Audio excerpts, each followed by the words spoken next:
જય માતાજી મિત્રો, સ્વાગત છે તમારું ફરિયાદના નવા વિડીયોમાં।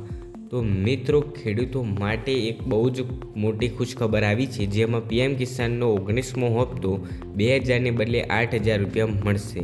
તો મિત્રો, તમને અત્યાર સુધી 1થી 18 હપ્તા 2000 રૂપિયાના મળ્યા છે, પરંતુ 19મો હપ્તો હવે 8000 રૂપિયાનો મળવાનો છે। તો મિત્રો, સરકાર દ્વારા એક ખૂબ જ અગત્યનો અને બહુ મોટો નિર્ણય લેવામાં આવ્યો છે, જેમાં ખેડૂત મિત્રોને 19મો હપ્તો 2000ને બદલે 8000 રૂપિયા આપવાનો નિર્ણય લેવાયો છે। તો મિત્રો, તમે પણ જો 8000 રૂપિયા મેળવવા માગતા હોય તો વિડીયોમાં બન્યા રહેજો, અને આ 8000 રૂપિયા કેવી રીતે મેળવવા તેની સંપૂર્ણ માહિતી તમને આ વિડીયોમાં જોવા મળશે। અને મિત્રો, તેમાં કયા કયા ડોક્યુમેન્ટની જરૂર છે અને તેનું રજિસ્ટ્રેશન કેવી રીતે કરાવવું, અને તેમાં ફાર્મર કાર્ડની જરૂર છે કે નહીં તે તમને આગળના વિડીયોમાં બતાવીશું। તો વિડીયોને અંત સુધી જોજો, વિડીયોને સ્કીપ કર્યા વગર અંત સુધી જોજો। અને જો વિડીયો પસંદ આવે તો વિડીયોને લાઈક કરજો, અને ચેનલ પર નવા હોય તો ચેનલને સબસ્ક્રાઈબ કરજો। તો મિત્રો, ખેડૂતોને પીએમ કિસાન સન્માન નિધિ યોજનાનો 19મા હપ્તાની રાહ જોઈ રહ્યા છે। પીએમ કિસાન યોજનાની કેન્દ્ર સરકાર દ્વારા ચલાવવામાં આવતી યોજના છે, જેના હેઠળ ખેડૂતોને આર્થિક સહાય મળે છે। આ અંતર્ગત પાત્ર ખેડૂતોને દર વર્ષે 3 સમાન હપ્તામાં 6000 રૂપિયા આપવામાં આવે છે। આ રકમ સીધી ખેડૂતોના બેંકમાં જમા થાય છે, અને 18મો હપ્તો 5 ઓક્ટોબર 2024ના રોજ રિલીઝ થયો હતો, અને હવે બધાની નજર 19મા હપ્તા પર છે।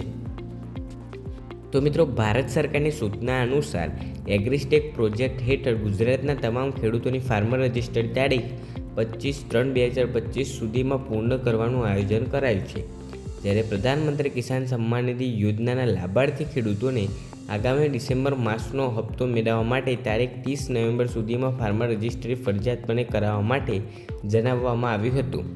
જે ખેડૂતે તારીખ 30 નવેમ્બર સુધીમાં ફાર્મર રજિસ્ટ્રી કરાવી હશે તેવા ખેડૂતોને પીએમ કિસાન યોજનાનો હેઠળ ડિસેમ્બર માસનો હપ્તો મળશે। અન્ય ખેડૂતોને ફાર્મર રજિસ્ટ્રી પૂર્ણ કર્યા બાદ પીએમ કિસાન યોજનાનો લાભ મળવા પાત્ર થશે। તો મિત્રો, તમે પણ જો હજુ સુધી ફાર્મર રજિસ્ટ્રી ન કરાવી હોય તો ઝડપથી કરાવી લેજો, જો તમને ડિસેમ્બર માસનો હપ્તો જોઈતો હોય તો।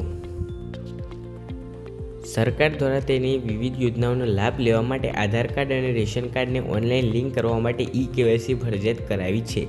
તેની સાથે પીએમ કિસાન સન્માન નિધિ યોજનાના લાભો મેળવવા માટે કેન્દ્ર સરકારે લાંબા સમયથી ઈ-કેવાયસીની પ્રક્રિયાને ફરજિયાત બનાવી છે। આ સાથે જમીનનું વેરિફિકેશન પૂર્ણ કરવું ફરજિયાત છે। જે લાભાર્થીઓએ આ શરતો પૂરી નહીં કરે તેમને યોજનાના આગામી હપ્તાનો લાભ મળશે નહીં।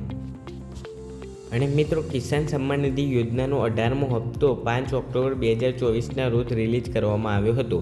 હવે ખેડૂતના કિસાન સન્માન નિધિ યોજનાનો 19મો હપ્તાની રાહ જોઈ રહ્યા છે। માહિતી અનુસાર 19મા હપ્તાને પૈસા ફેબ્રુઆરી 2025ના પહેલા સપ્તાહમાં ખેડૂતોના ખાતામાં આવી શકે છે, જો કે સરકારે સત્તાવાર રીતે તારીખની પુષ્ટિ કરી નથી। પ્રધાનમંત્રી કિસાન સન્માન નિધિ યોજનાના હપ્તાઓ દર 4 મહિને બહાર પાડવામાં આવે છે। તો મિત્રો, તમને આ વિડીયો કેવો લાગ્યો તે કોમેન્ટમાં જરૂરથી જણાવજો, અને વિડીયો પસંદ આવ્યો હોય તો વિડીયોને લાઈક કરજો, અને ચેનલ પર નવા હોય તો ચેનલને સબસ્ક્રાઈબ કરજો। મળીએ બીજા વિડીયોમાં। ધન્યવાદ।